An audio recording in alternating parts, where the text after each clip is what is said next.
Annuloplasty rings are also frequently used in mitral valve repair surgeries. They help because they restore annular physiologic size and geometry, they can enhance leaflet coaptation, and they can also prevent further annular dilation for more durable repair surgery. How do surgeons size these rings? Well, the two main factors that determine sizing of these rings include measuring the intertrigonal distance, that is the distance at the top, horizontally left and right between the two trigones, and also the anterior mitral leaflet height. That anterior mitral leaflet height matters because a surgeon needs to allow that anterior leaflet to spread all the way out and coapt on the correct plane at the correct coaptation line without prolapsing. If the ring is sized too small, that can increase the risk of SAM because you're moving that posterior part of the annulus more anteriorly. You're closing that gap between the interventricular septum and that coaptation point. Also, if the ring's too small, there's increased risk of ring dehiscence because there could be too much tension on that annular site.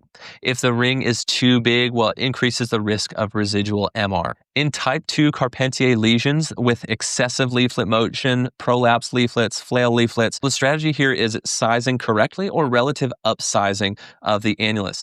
That's because you're trying to get a ring that matches the enlarged annulus that can accommodate a lot of that excessive leaflet tissue. However, in the Carpentier type 1 or 3B lesions, there's a dilated annulus, and that's a big reason why there's MR in the first place. So if it can be downsized with a complete annuloplasty ring, the hope is that doing so can downsize and improve the coaptation length of the valve and actually improve the MR altogether. How does a surgeon even decide what type of ring or band, flexible or rigid, partial or complete? How do they even decide what they're going to put on a valve?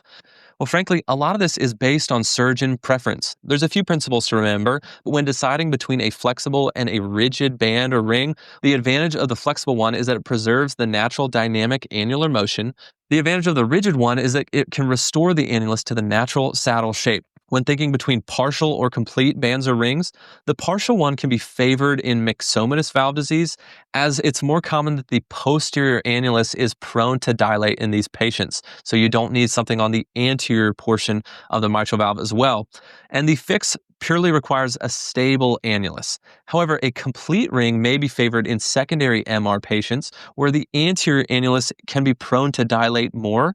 And to actually fix that valve pathology, a smaller annulus is needed, so a complete ring can help create that smaller downsized annulus.